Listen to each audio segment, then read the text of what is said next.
آج کی رات کی فضیلت یہ ہے کہ انا انزلناہ فی لیلۃ القدر، اللہ فرماتے ہیں ہم نے قرآن مجید کو لیلۃ القدر میں نازل فرمایا ہے۔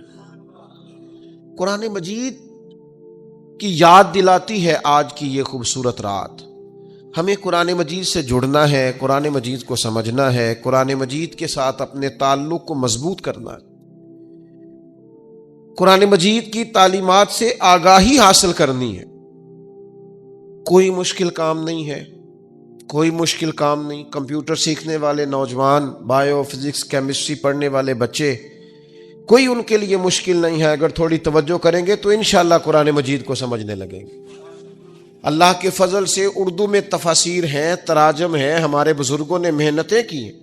آپ تھوڑا وقت اس طرف لگائیں، تھوڑی توجہ کریں، قرآن مجید کی معنویت کے ساتھ اپنی طبیعت کو آپ جوڑیں، آپ تسلی محسوس کریں گے زندگی میں۔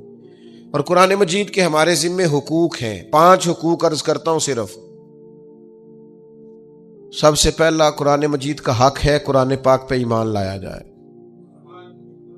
اور ایمان ظاہر اور باطن سے لایا جائے کہ جو قرآن مجید فرماتا ہے حق اور سچ ہی فرماتے ہیں۔ اگر قرآن مجید نے سود کو حرام قرار دیا ہے تو بہرحال سود اس کا کوئی بھی نام رکھا جائے، اس کا نام منافع رکھ لیا جائے، اس کا نام کچھ رکھ لیا جائے، لیکن اگر قرآن مجید نے حرام کہا ہے تو بہرحال پھر وہ قرآن مجید پر ایمان لایا جائے پورے طور پر۔ جس چیز کو قرآن مجید نے غلط کہا ہے وہ بہرحال غلط ہے، دل و جان سے مان لی، اس پہ تعویلیں نہ کی جائیں، تشریحات نہ کی جائیں، جان چھڑانے کے لیے بہانے بازی نہ کی جائے۔ دوسرا حق قرآن مجید کا یہ ہے کہ قرآن مجید کو سیکھا جائے، اس کی تلاوت کو سیکھا جائے، اس کے تلفظ کو سیکھا جائے، اس کے مفاہیم سے آگاہی حاصل کی جائے۔ یہ حق ہے قرآن پاک کا۔ آج کل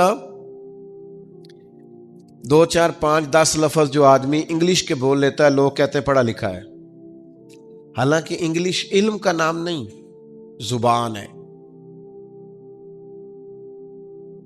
زبان اور ہوتی ہے اور علم، اردو ایک زبان ہے۔ مجھے بتائیے، اردو صرف جس کو اردو بولنی آتی ہو عالم ہے تو اردو تو بول رہا ہے، وہ ایک زبان ہے۔ زبان اور چیز ہوتی ہے، علم ہاں اگر آپ زبان کے علوم سے آگاہ ہیں، اس کی آپ گرامر دیکھتے ہیں تو وہ بھی علم کا ایک حصہ ہے، لیکن علم تو اور چیز کا نام ہے۔ علم تو جاننے کو کہتے ہیں۔ آپ جاننے لگ جائیں، پہچاننے لگ جائیں، سمجھنے لگ جائیں چیزوں کو تو آپ عالم ہیں۔ تو قرآن مجید کو سمجھیں، اس پر غور کریں۔ جگہ جگہ قرآن مجید کہتا ہے اس پر تدبر کرو، اس پر تفکر کرو، اس پر غور کرو، اس کو سمجھو۔ قرآن مجید کے ساتھ اپنی وابستگی کو پیدا کریں، کوئی مشکل کام نہیں ہے۔ ایک رکوع قرآن مجید کا اگر روزانہ آپ ترجمے سے دیکھیں تو جہاں کوئی سوال کھڑا ہو آپ کسی عالم سے دریافت کر لیں، جو بات سمجھ میں نہ آئے کسی سے پوچھ لیں۔ اور میرا خیال ہے اگر آپ پوچھنا شروع کریں گے نا انشاءاللہ تعالی تو ہو سکتا ہے کچھ علماء بھی تیاری شروع کر دیں، صبح کے درس میں تلاوت قرآن مجید اور اس کا ترجمہ شروع ہو جائے۔ تیسرا قرآن مجید کا حق یہ ہے ہمارے ذمے کہ جب ہم اس پر ایمان لیں، اس کو سیکھ لیں تو پھر اس پر عمل کریں۔ صحابہ عمل کرتے تھے۔ حضرت انس بن مالک رضی اللہ تعالیٰ عنہ ارشاد فرماتے ہیں جب بھی کوئی نئی آیت آتی صحابہ ایک دوسرے سے پوچھتے آج کون سی آیت آئی، اور اس پر عمل کرتے۔ لن تنالوا البر حتى تنفقوا مما تحبون، تم بھلائی کو نہیں پہنچ سکتے جب تک اپنی پیاری چیز راہ خدا میں خرچ نہ کرو۔ جب یہ آیت کریمہ نازل ہوئی تو حضرت عبداللہ ابن عمر آ کے حاضر بارگاہ ہوئے، عرض کی یا رسول اللہ مجھے گھوڑا اپنے مال میں سب سے پیارا ہے، لہٰذا یہ قبول کر لیں، اللہ کی راہ میں دینا ہے۔ حضرت ابو ذر غفاری رضی اللہ تعالیٰ عنہ نے اپنے غلام سے فوراً کہا جو بہترین اونٹ ہے نا سواری کے لیے وہ دینا اللہ کے رستے میں، سب سے بہترین۔ تو آپ شام کو گھر آئے تو جو سب سے اعلیٰ اونٹ تھا وہ گھوم رہا تھا، تو آپ فرمانے لگے میں نے تم سے کہا تھا سب سے اعلیٰ اونٹ اللہ کی راہ میں دے دینا۔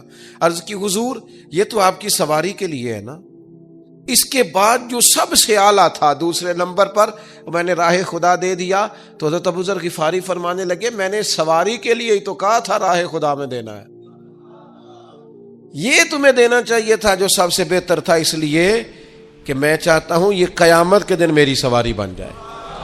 قرآن مجید آیا ہے بہترین چیز خرچ کرو، تو انہوں نے بہترین خرچ کرنا شروع کر دی، وہ عمل کرتے تھے۔ ہم نے قرآن مجید رکھا ہوا ہے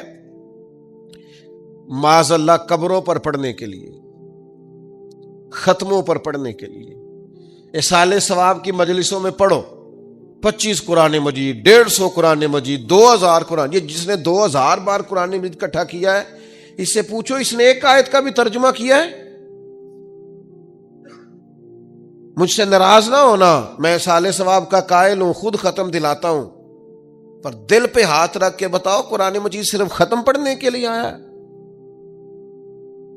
کوئی مر جائے گا تو قرآن مجید کی تلاوت ہوگی، زندے کیوں نہیں پڑھتے؟ قبروں پر قرآن مجید پڑھنے والی قوم بتائے کچہریوں میں قرآن کیوں نہیں پڑھا جاتا؟ اسمبلیوں میں کیوں نہیں پڑھا جاتا؟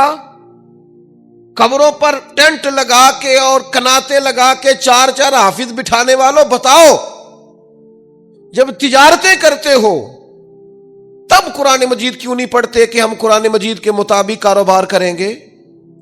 یہ قبروں پہ پڑھنے کے لیے آیا ہے، میتوں پر پڑھنے کے لیے فقط آیا ہے۔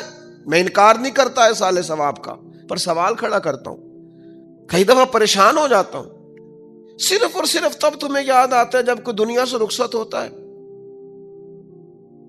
جانے والوں پر قرآن مجید پڑھتے ہو، انشاءاللہ اللہ اس کی برکت سے ان کی بخشش کرے گا، لیکن زندگی میں بھی قرآن پڑھ کے دیکھو، زندگی میں پڑھو گے تو زندگی بھی اعلیٰ ہو جائے گی، قبر بھی اعلیٰ ہو جائے گی، محشر کے میدان میں بھی اللہ رحمت کا نزول فرمائے گا۔ تو قرآن مجید کا حق ہے کہ اس پر عمل کیا جائے۔ اور چوتھا حق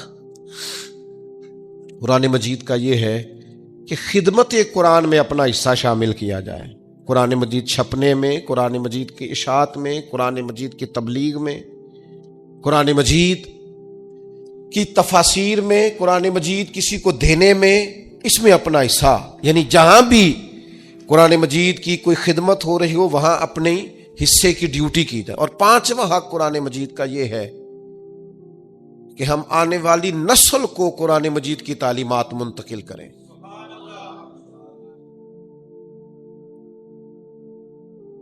سچ بتانا، دل پہ ہاتھ رکھ کے، شریعت تو کہتی ہے نا کہ جب تو دنیا سے جائے تو